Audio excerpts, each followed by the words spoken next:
This is the last meeting. Perhaps we shall meet again next year.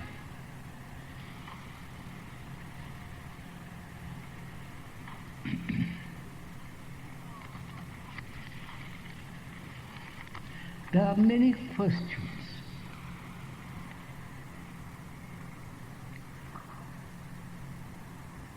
And some quite absurd, as well as, and the others are rather superficial, like the one that I'm going to read presently.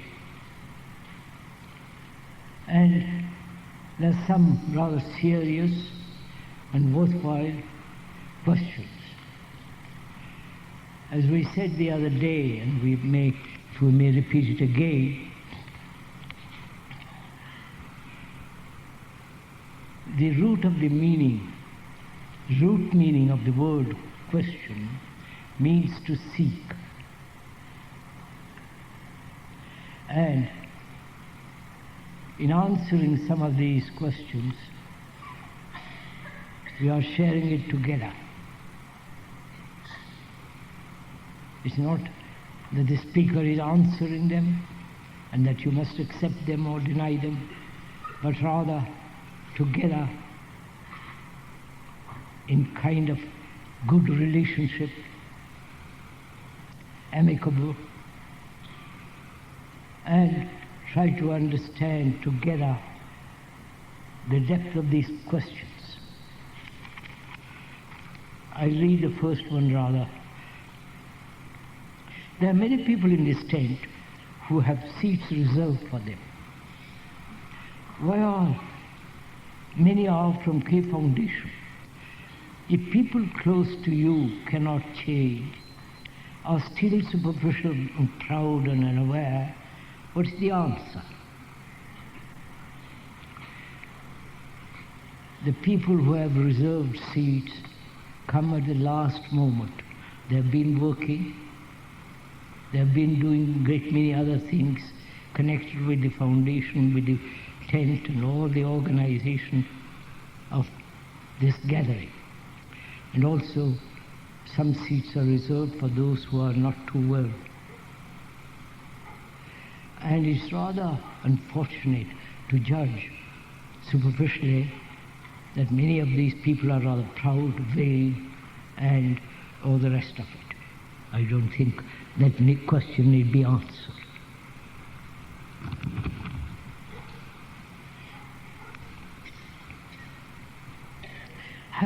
I have a young child. How do I educate him so that he will live a different sort of life without being so different from society which will destroy him? I have a young child. How am I to educate him so that he will live a different sort of life without being so different that society will destroy him?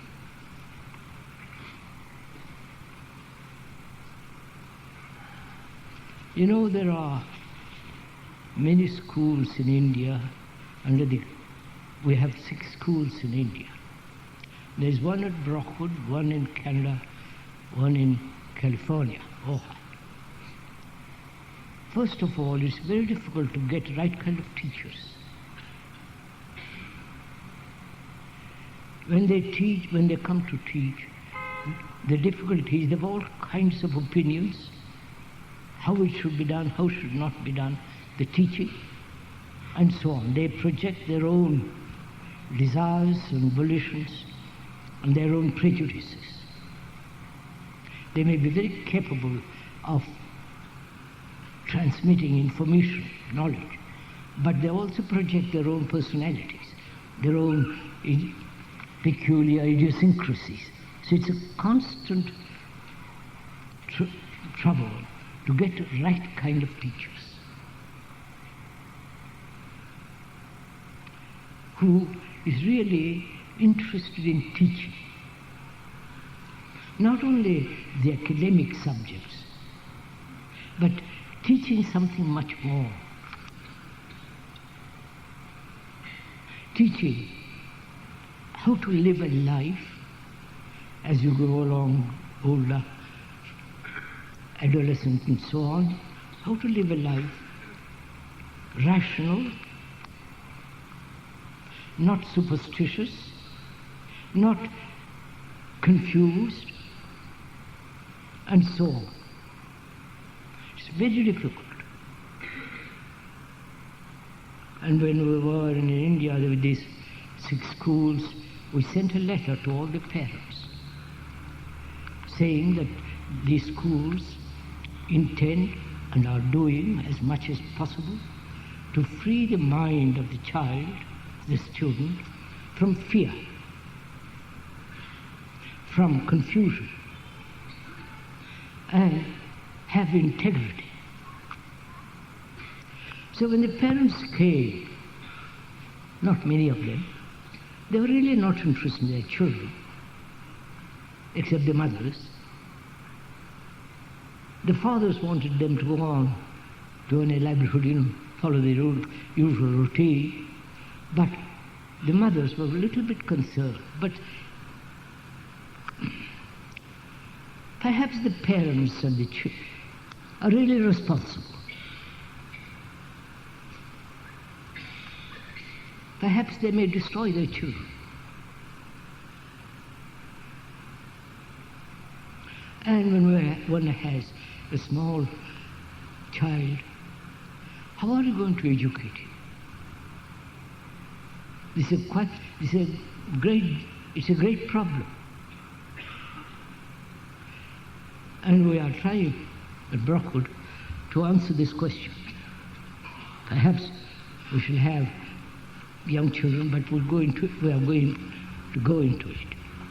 But the difficulty is, society is so strong.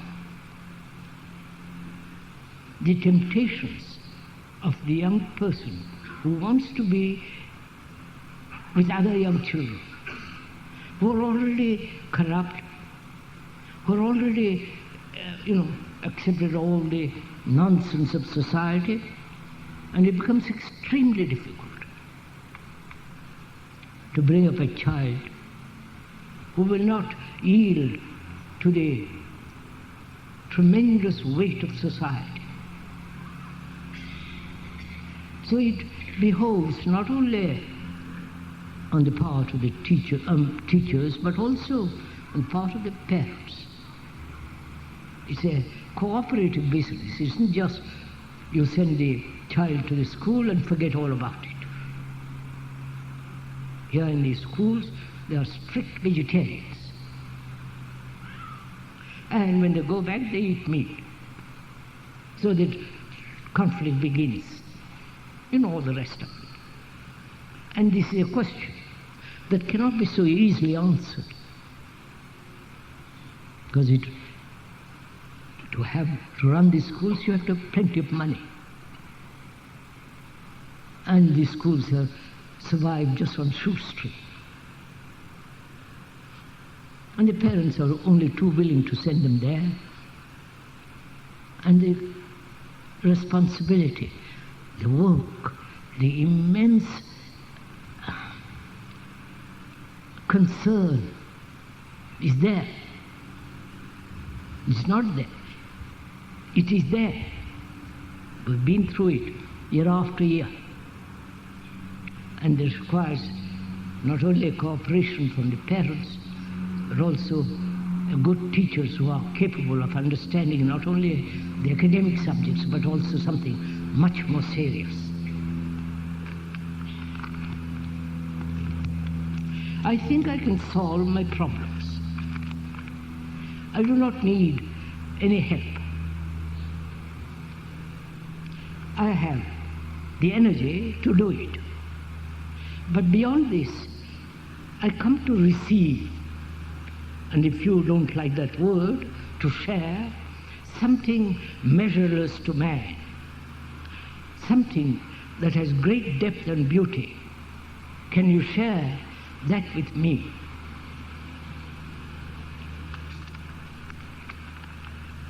I think I can solve my problems. I do not need any help I have the energy to resolve.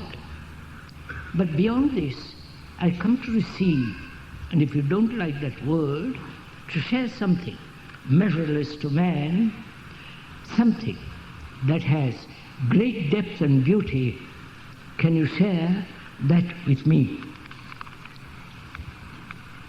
It's a quotation from Xanadu by Coleridge, measureless to man. That phrase, measureless to man, is a poem written by Coleridge called Kubla Khan. And the questioner says, I can solve all my problems. And problems can be solved without the help of others. Because the problems are created by oneself in relationship to another. And these problems, however subtle, however superficial, however grave, they can be solved if one applies one's mind and heart to resolve. That's fairly clear. It is if one has energy, not be slack, lazy, and what one really wants to solve them, they can be solved. The question says that's simple. But he wants to go much further. He says, I can do all that. And I've come here to share something, as he calls it, measureless to man, something beyond all measure.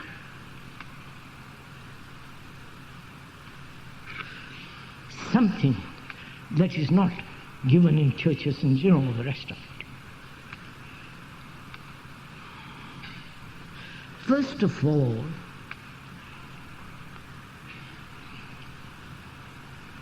we're sharing this together. I am not a Delphic oracle. There is no authority here. I happen to sit on a platform for convenience, so that everybody can see if you want to see.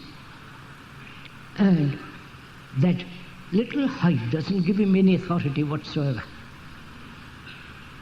And I really mean this. You're not my followers and all the rest of it. So first thing is to realize, what do we mean by measure? Because he uses the word measureless. You're following on this?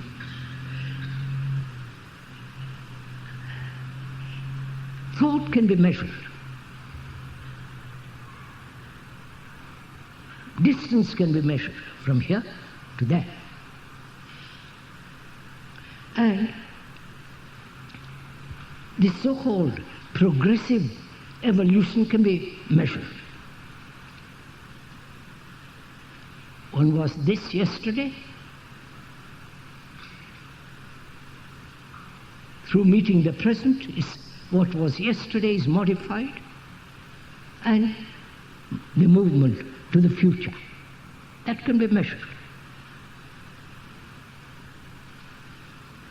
Measured. If you are good today, and tomorrow you might not, and that can be measured. And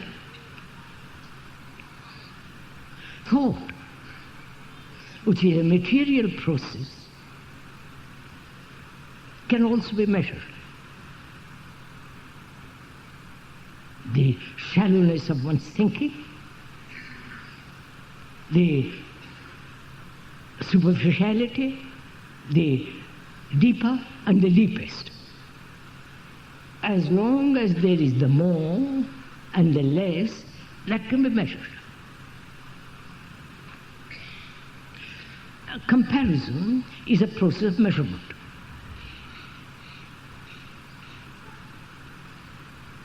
Please follow this if you are interested. And imitation can be measured. Conformity can be measured.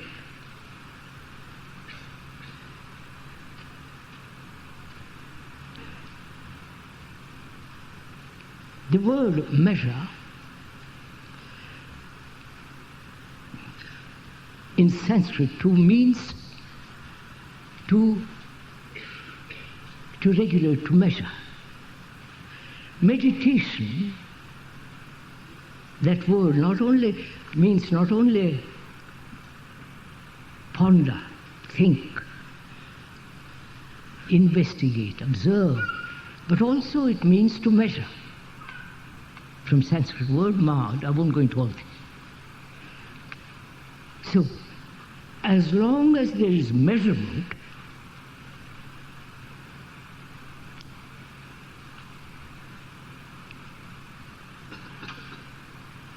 the mind can only function in that measurement.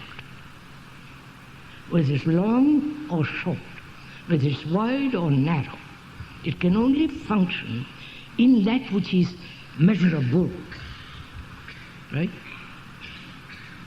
I wonder if you understand all that. And the word meditation is all, in that word is implied also measurement. Now, the mind, the brain has been trained, accustomed, fallen into a habit of measurement. Obviously. And is something which is not measurable, if there is such thing, can the mind, the brain and the heart, they are all one, can that whole structure be free of measurement? Then only you can find out. Are you meeting?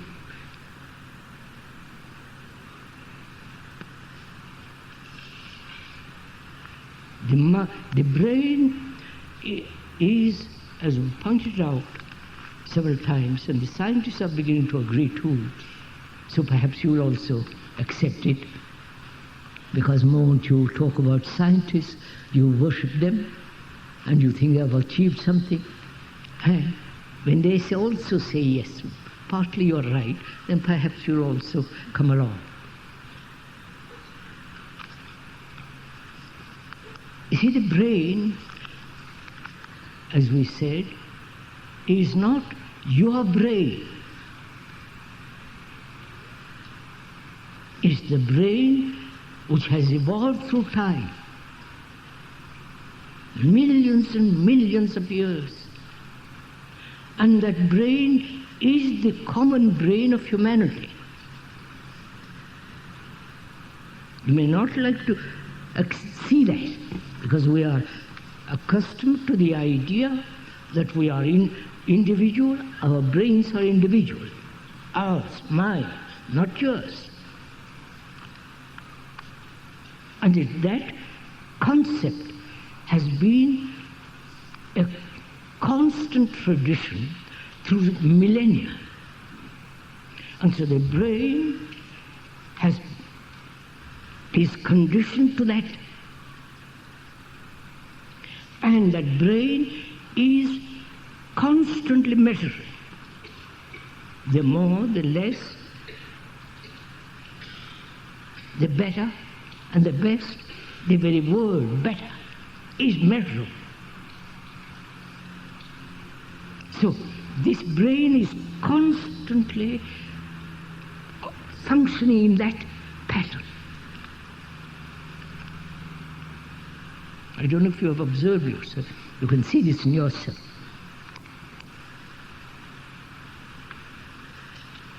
Physically, objectively, you can see that a workman becomes a foreman, and if he's good, he's a manager.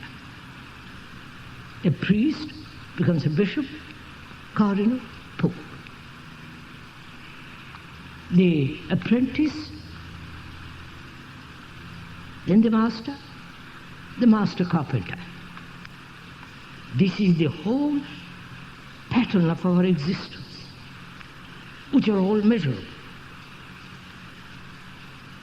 And the questioner says, is there something beyond measure, measureless to man?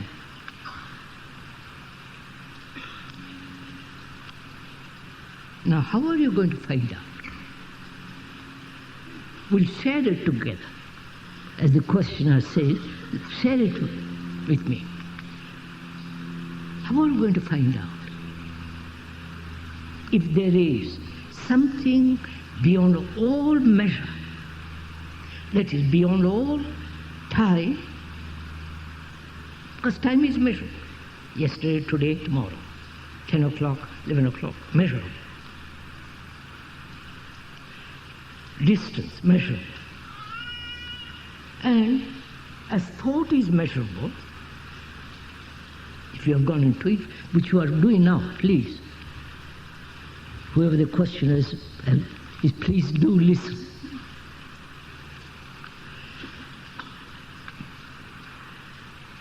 Is there something beyond time which is thought?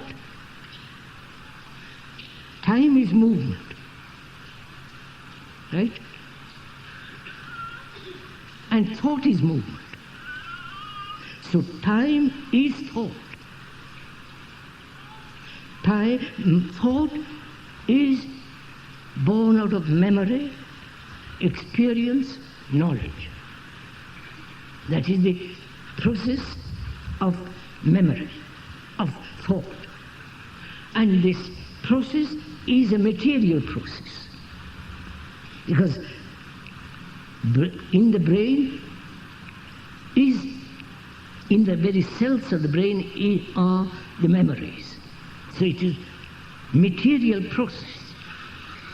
And everything that it creates is a material process. Right?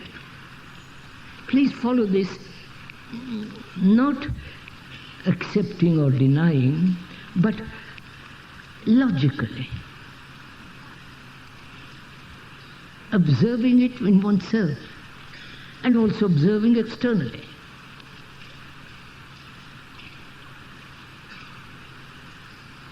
So, as long as thought is measuring, moving in measurement,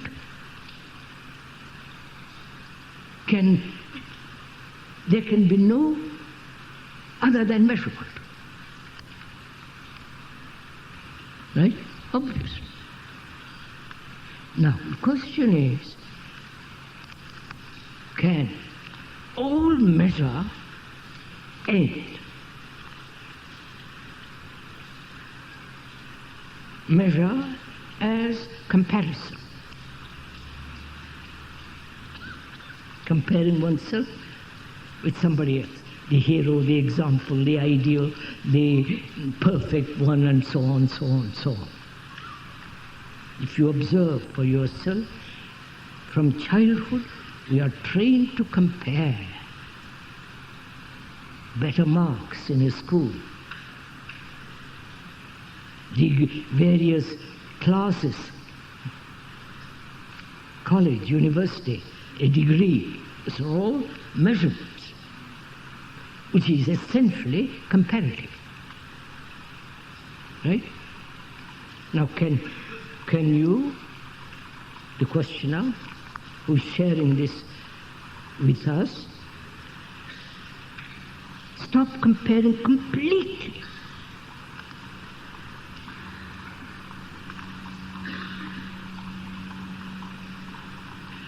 That is psychological. Naturally, the other thing is academically you have to.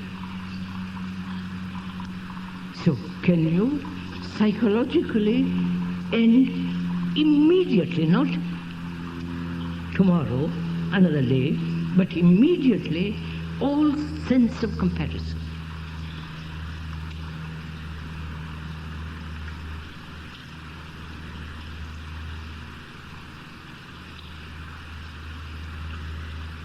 If you want to go, if the mind wants to go much further. And imitation, conformity, which are all the same movement.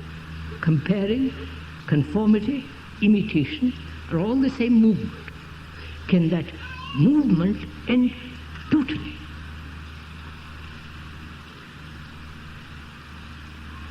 In comparison, there is aggression, there is competition. I'm better than you, and all that. And, as we talked about it yesterday, have an insight into measurement. I explained very carefully yesterday, if I may repeat it again briefly. Insight has been, as man, as scientists and others have experimented, insight is the accumulation of knowledge, as I told you about the monkeys and so on, and from that accumulation of experience, knowledge, have an insight into the understanding of the structure that is based on the past. Now we are saying that is not insight. Insight is total perception of the whole complex movement of measurement. And you can have only that insight when you perceive it without previous knowledge. Then if you are using the knowledge, then it is comparative, it is measurable. Insight is not measurable. You get it now?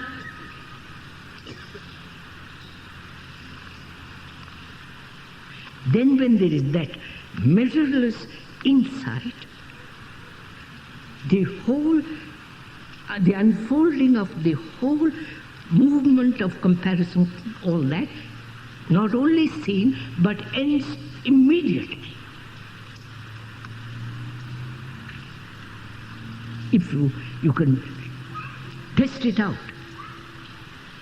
You don't have to accept the speaker's word for it. You can test it out. So, what is beyond measure? There must be freedom from fear, naturally.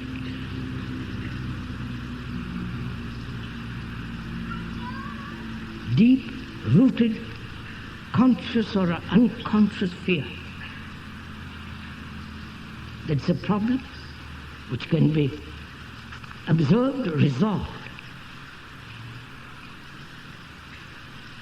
Because the root of fear, the root, not the various branches and the leaves of that tree, the root of that fear is time.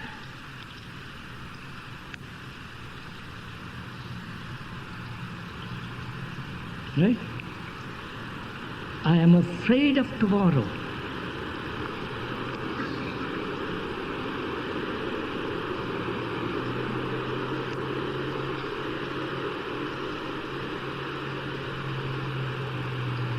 I am afraid of what has happened.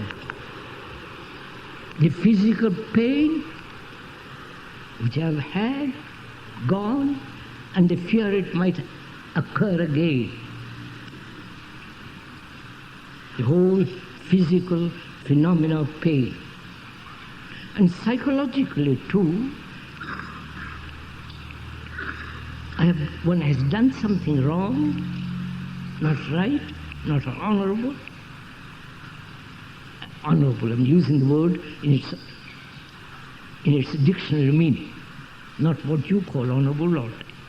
And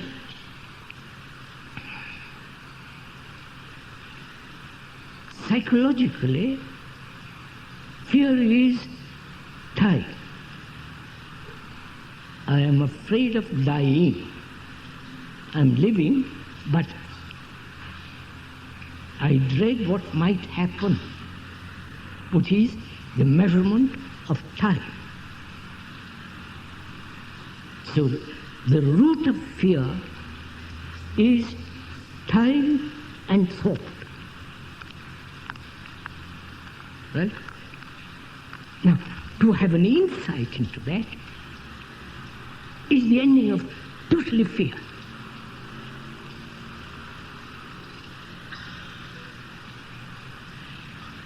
When one ends fear, you say, what is there? You follow? We'll go into that later. So, the ending of fear, which means the understanding of time, and the ending of sorrow.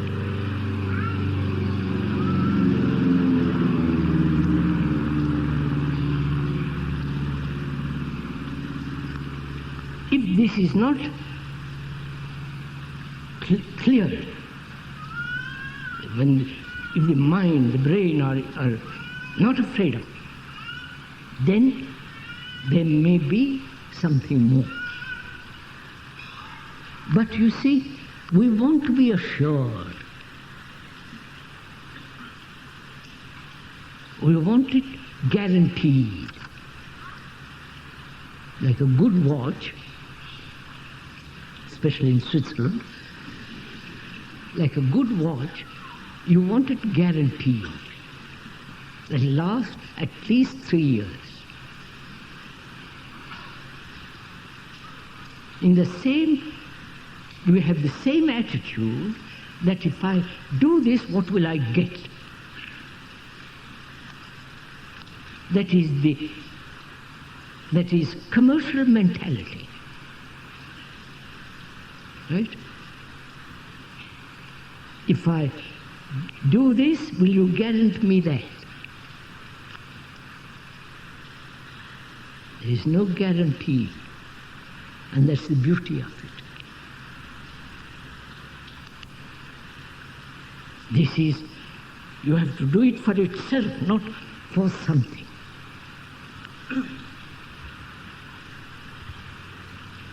And that's very difficult for people.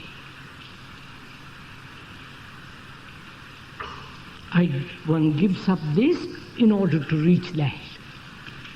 Nirvana, heaven, whatever it is.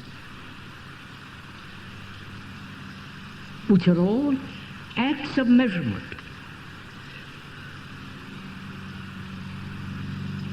So in the mind, we are sharing this together.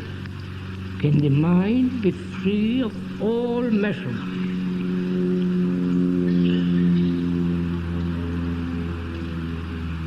In your relationship to another, which is much more difficult.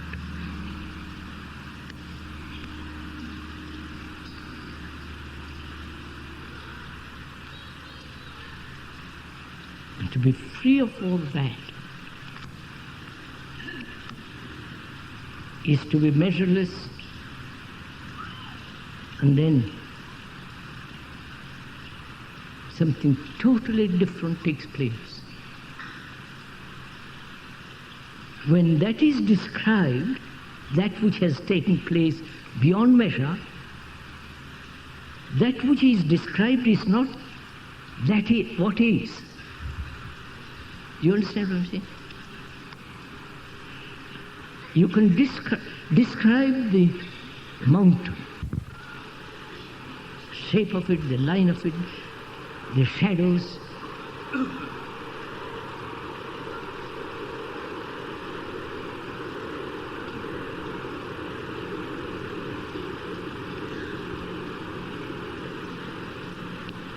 You can paint it, make a poem of it, describe it. All that is not the mountain.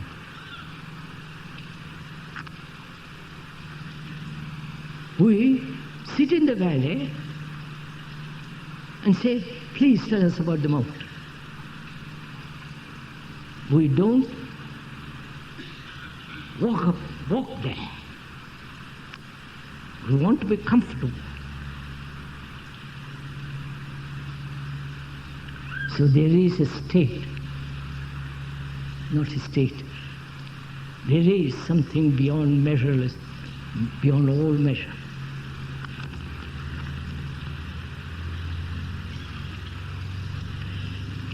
What is our consciousness?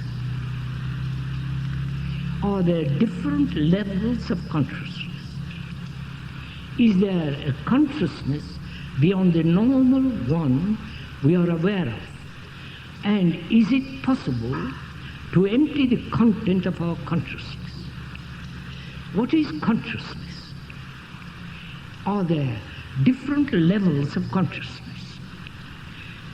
Is there a consciousness beyond the normal one we are aware of? And is it possible to empty the content of our consciousness?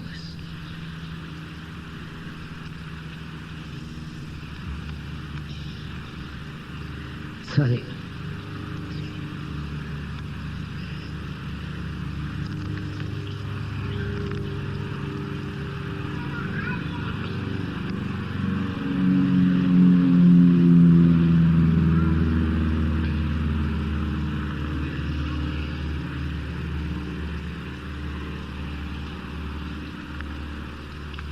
Please, we are sharing this together.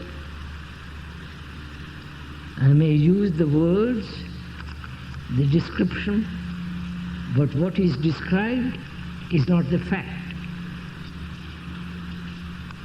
So don't be caught in descriptions, in explanations.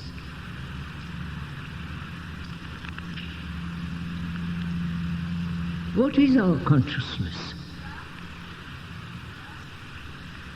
To be conscious of, to be aware of what is going on, not only outside but also inside.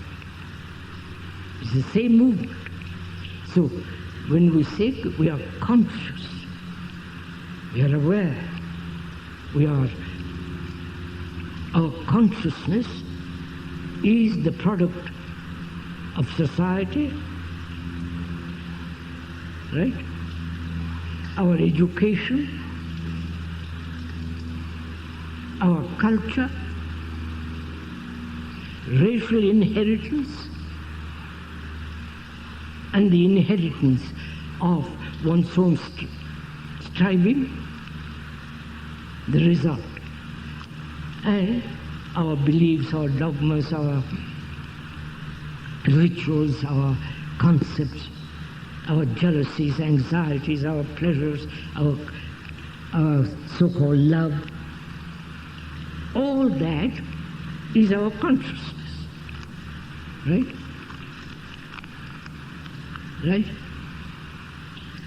That you cannot, nobody can dispute it. You can add more to it or expand it, but that is the structure which has evolved through millennia after millennia.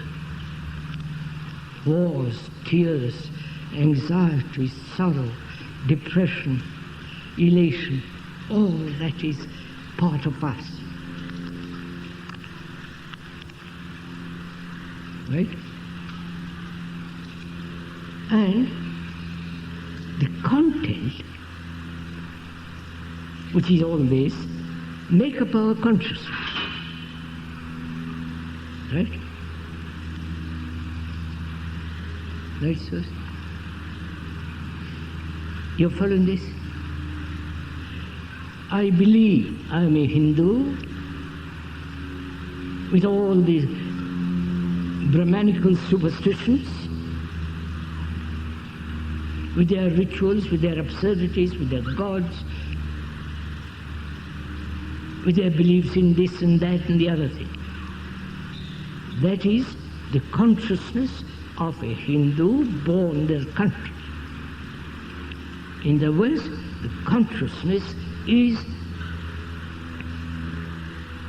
the content. The Christian, the Savior, the whole hierarchical system. The soul, the Redeemer, the original sin, and so on, so on, so on, so on.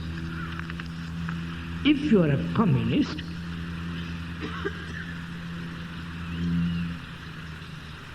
you will say, according to Marx, environment, which is economy has shaped your consciousness. And there are those people who say you can't change it. You can modify it. You can polish it up. But you have to accept it. Make the best of it, but it's there. You follow all this? And, as we said, the content makes its consciousness. Without the content, consciousness as we know, it doesn't exist, obviously. If I have no belief, no dogma, no this and no that. And the question of says, is it possible to empty all the content? You understand that? The sorrow, the strife, the struggle, the terrible human relationship with each other, the quarrels, the anxiety, jealousies, the affection, the sensuality, you follow? All that is our consciousness with its content. Can that content be emptied? And if it is emptied, is there a different kind of consciousness? And has consciousness layers, different levels? In India, they have divided consciousness, clever people they are, the ancient people, into lower, higher, higher, higher. I won't use the Sanskrit words and so on. It's divided. And this division is measurement. I don't know if you're following all this. Moment there is division, there must be measurement. Division between the Arab and the Jew, the Englishman, the Frenchman, is all measurement. And where there is measurement, there must be division and effort, wars, all the rest of it follow. Whether that consciousness has different levels, this consciousness is still within consciousness. I don't know if you follow it. It has been divided by thought, by clever people, by so-called people who have gone into this. It's been divided.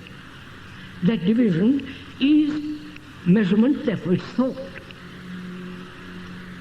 Whatever thought has put together is part of consciousness. Right? Can sorrow be ended?